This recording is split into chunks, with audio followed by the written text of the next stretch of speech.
Everyone is Googling the same thing right now. Where can I live without needing a second job and a pillow to scream in? Affordable real estate searches are basically America's new national pastime, right up there with streaming shows you don't even like anymore. And where do people keep looking? The South. Not because it's a paradise, because the mortgage calculator finally stopped making them dry heave. People aren't packing up for the sweet tea and front porches. They're packing up because monthly mortgage payments are getting closer and closer to 50% of their income. And that's for a house that was built when Jack Boulain was still doing push-ups. But here's the twist nobody wants to hear. The South looks cheap, the Midwest is cheap, and it works. In this video, we're breaking down why the Midwest quietly became the best region in the US for people who want a life, not just a payment plan with a roof attached. Let's take a look. Number 11, North Dakota. North Dakota isn't trying to draw everyone in, and that's sort of why it works. Energy, agriculture, and logistics keep wages surprisingly strong relative to housing costs. Fargo has grown into a small metro area with real services, real healthcare access, and housing that still responds to local incomes instead of national speculation. Things you gotta worry about? Traffic jams often include farm equipment, not brake lights. North Dakota is what happens when affordability grows up and gets a steady job instead of a flashy personality. A lot of southern states lure people in with low home prices and then quietly introduce them to the extended family of expenses. Insurance, property tax in certain counties, utility bills during the oven season summers, and wages that sometimes feel stuck in a time capsule. North Dakota skips the sales pitch and just shows you the math. Wages run higher relative to housing, rent rarely requires a roommate lottery, and everyday costs don't swing wildly month to month. Heating in the winter is predictable, and it gets cold there. Cooling in the summer barely exists because summers there behave politely. The result is North Dakota is boring in the best possible way. So while most southern states win the Looks Affordable on Zillow award, North Dakota wins the Still Affordable After You Live There award. And the difference between those two is usually several $1,000s a year and a lot fewer headaches. The average home value statewide in North Dakota right now is $275,000. Now, it can vary if you're in one of the smaller towns in the big cities. You want to add about 10 to 20% onto that price if you're moving into one of the bigger cities like they don't have. And the rent in North Dakota averages 11% below the national average. Number 10, Indiana. Indiana figured out a loophole in modern America. Live cheap, work big. The Northwest corner lets people access Chicago salaries while paying Indiana housing costs. Meanwhile, Indianapolis functions like a major metro that skipped the part where housing prices go insane. Big healthcare systems, logistics, racing industry money, and a steady corporate presence keep jobs stable in Indiana. The best part is predictability. Neighborhoods don't triple in price overnight because a latte district opened. People buy homes and then stay. It's a wild concept. You're not trying to flip your house. You don't want to turn it into an Airbnb. You actually want to live in your house. Mind blown. Here's the part of the relocation story people discover after the boxes are unpacked in Indiana. It's safer than almost every single southern state, and the schools are better. There's this other stat that they kind of loosely base it on. How are jobs? What's the employment rate normally? What are the paychecks like? There's this big thing, has all this math. It's called opportunity. I know the word's not exciting, but opportunity is another stat. They come in 11th in the nation. That is not bad. That kind of tells you if you want to change your life, maybe turn it around or get a fresh start, Indiana might be a great option for you. So especially like when it comes to real estate, the housing prices are reasonable, but more importantly, the rest of the budget stays calm too. Insurance rates stay boring, utilities don't turn into seasonal boss battles, and commutes don't require emotional preparation. Obviously, if you're living downtown Indianapolis, you might see that differently, but 99% of the state, you're gonna have a hard time finding some serious traffic. Indiana doesn't sell a dream lifestyle. It sells financial breathing room, which is what most people actually want. The average home value in Indiana is $246,000, and the average rent sits about 14% below the national average.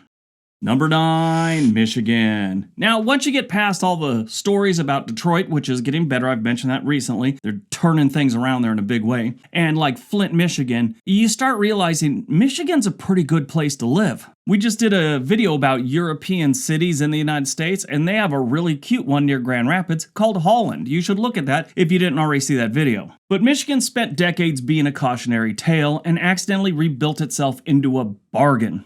Grand Rapids, Lansing, and many Detroit suburbs now offer something rare: real city infrastructure at small city prices. The state still has industry, universities, healthcare networks, and miles of coastline that would cost a fortune if it were attached to an ocean. The housing stays grounded because the state still remembers what a housing crash feels like. So while other regions inflated into anxiety, Michigan rebuilt with a side of caution. I think one of the reasons everything's still affordable in this state is it still has a really bad reputation. It's hard to shake a bad reputation, even if you have fixed it, you know? You may become a Buddhist monk, but people always remember in high school when you threw a sandwich at a nun while you were driving by. Don't get all worked up. It barely hit her. But it's hard to shake a bad reputation. Case in point, I just went to my high school reunion. Someone brought it up. I graduated in '85. And that's what Michigan's dealing with Flint, Michigan, and Detroit, like I'd said. But Michigan is definitely affordable. You can actually own a home near the water without getting generational debt. That alone puts Michigan on the good list. The average home value in Michigan is $250,000. And that, except for, a handful of neighborhoods that are wealthy, that's pretty much the whole state. That or less. Their rent averages about 8% below the national average. Number 8, Ohio. Ohio is the definition of quietly confident. Places like Columbus are growing fast, but they're still affordable. Cincinnati has major employers and livable neighborhoods. Cleveland offers big city culture at a used car price, and there's a reason it's so affordable. Cleveland's got some areas that are kind of bad. We're talking about the whole state. The magic of Ohio is balance. Wages, housing, taxes, and amenities all sit in the range where middle-class math still works. You don't become rich overnight, but you also won't get financially jump scared every single day. Ohio is like the poster child of blue-collar life in America. These people don't mind working, and they don't like a lot of BS. No extra drama with people from Ohio. They have no time for it. They're almost like New Yorkers or New Jersey people, just not as obnoxious. Rural Ohio is pretty good. I mean, like I said, Cleveland's a little rough around the edges. Dayton isn't ideal. Columbus, in my opinion, is probably the best city in the entire state. But the small towns in Ohio and the smaller cities, they're pretty nice. Overall, they fly under the radar. They're not the worst. They're definitely not the best. They're just a solid state. They're actually ranked middle of the road on just about everything. Opportunity, 17. You look at their healthcare, 30th. Infrastructure, 30th. Fiscal stability, 25th. Education, 30th. Economy, 33rd. So nothing major that's great, nothing horrible. Even their crime and corrections, as they call it, is ranked 31st. The average home value in Ohio is $234,000, and rent tends to be about 6% lower than the national average. Number 7, Kansas. Kansas is what happens when a place never tries to become trendy and accidentally wins because of it. Wichita and its surrounding suburbs function like a city designed by accountants. Aerospace jobs, manufacturing, healthcare, logistics, nothing flashy, everything steady. The housing market behaves like it remembered the Great Depression personally and refuses to get cocky. Kansas is one of those places that just has a lot of open space, so prices stay reasonable. It is part of the Great Plains area, and the people tend to be very down to earth. The economy leans practical too in Kansas. Agriculture, aviation, logistics, healthcare, and manufacturing keep paychecks steady rather than boom and bust depending on tourism seasons or retirement migration waves. Schools tend to be consistently solid across small towns, not just clustered into one school district that everyone fights over. The culture is calmer too than you'll find in the South. Less regional identity theater and more people just live here. For a lot of people, predictability beats warmer winters because stability is a real luxury once the novelty of palm trees wear off. The average home value in Kansas is $235,000, almost $236,000, and the rent statewide is about 9% below the national average.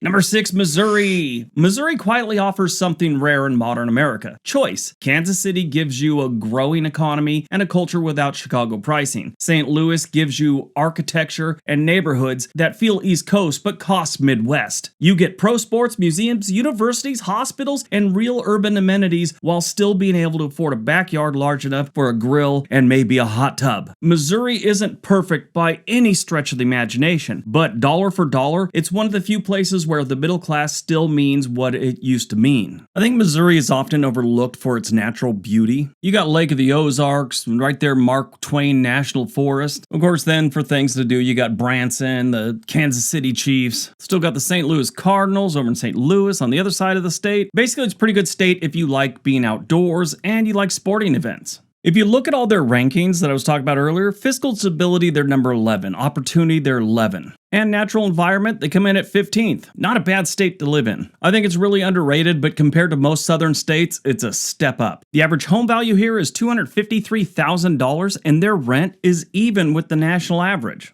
Number 5, South Dakota. South Dakota has a real nice secret weapon. Simplicity. No state income tax, low traffic, housing that didn't join a national bidding war. And over the last 10 years or so, it's become more and more popular without a major boom of tech or some other industry. It's another one that is great for the outdoors, far better than anything the South has to offer. Maybe Tennessee and West Virginia. A lot of people don't consider West Virginia part of the South, but it definitely is. Yeah, I think honestly, West Virginia is the best looking state in the South. Has a whole bunch of problems, that's why that gets, kind of overshadowed. But back in South Dakota, Sioux Falls in particular has become a financial service hub nobody outside the region talks about. Banks and corporate operations moved here years ago, and the city grew carefully instead of exploding like a stress balloon. You don't really find traffic here either, and if you've ever lived in a major city, if you're watching this from Kansas or, Wyoming and never lived anyplace else, traffic is a big thing for most Americans because it is brutal in a lot of the major cities. Seattle, Los Angeles is legendary, Boston is horrible, San Francisco is horrible, Dallas has its moments. I think one of the worst places I've ever been for traffic was Atlanta, but I know statistically Boston, San Francisco, Los Angeles all knock it out of the park, but for some reason, I think it was the heat and just the humidity. I have air conditioning, it just always seems to be worse. But where South Dakota really does shine is the great outdoors. They got a lot of them, and I'm talking well beyond Mount Rushmore. One other thing that South Dakota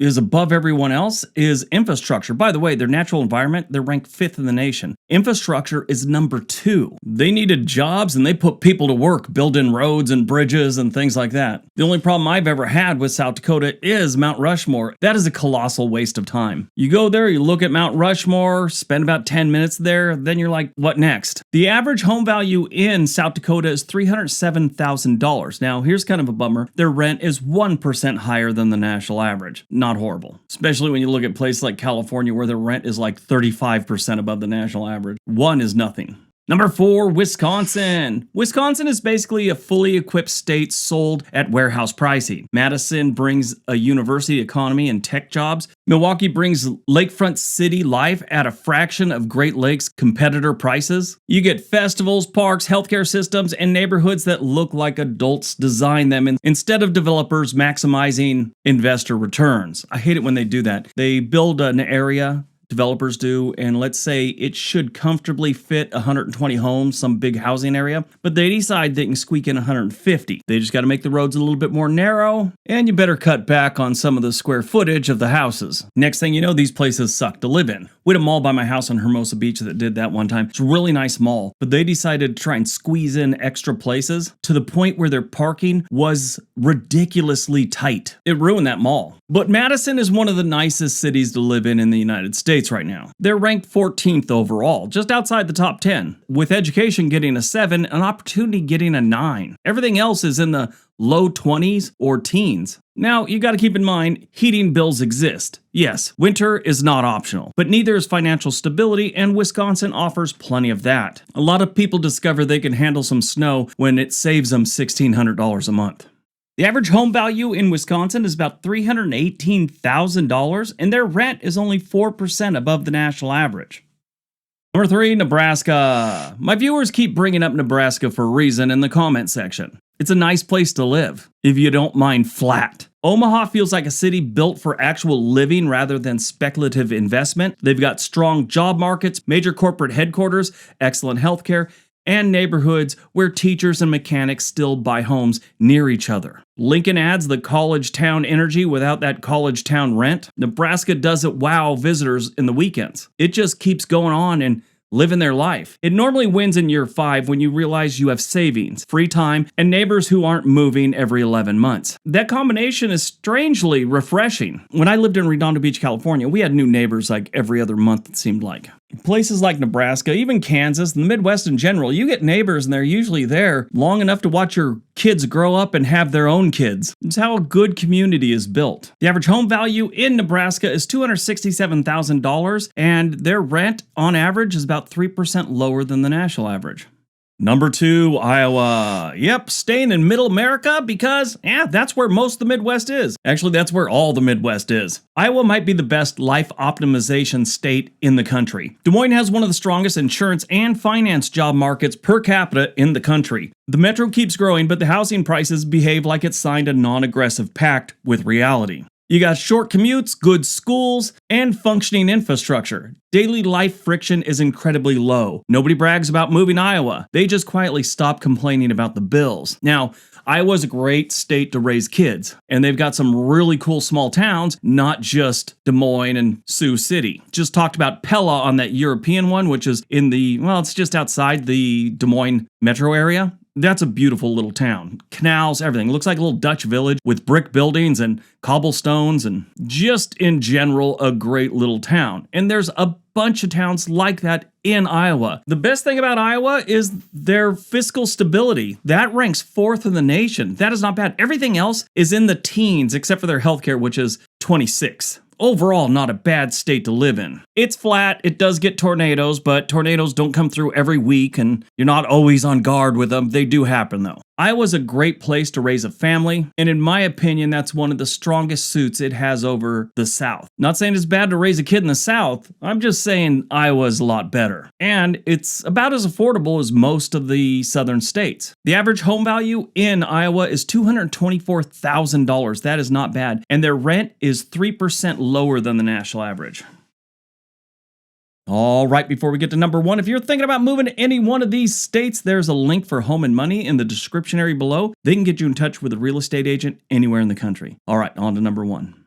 And number 1, Minnesota. Minnesota is what happens when affordability meets competence. Now, I know a lot of people are going to start ranting and raving about some fraud that's going on, and okay, that's in the news this week, and that's really politically motivated. We're not going to get into that. But Minnesota, besides that, is a pretty damn good state. The Twin Cities offer big city careers, arts, transit, healthcare, and corporate headquarters. Yet compared to similar metros nationally, the cost gap is massive. It's not the cheapest state on the list, but it might be the best value. Now, before you say it, stop typing. I know, they get brutal winters. Just about every place in the Midwest does, but Minnesota's pretty bad. High incomes plus controlled housing costs equal the closest thing left to the old American middle class equation. People tolerate the winter because the rest of life works here. Minnesota's another state that's great if you like the outdoors, especially if you're into fishing. They don't call it the land of 10,000 lakes for nothing. They got a lot of lakes. I've gone through Minnesota several times driving and the Amtrak train like 4 different times.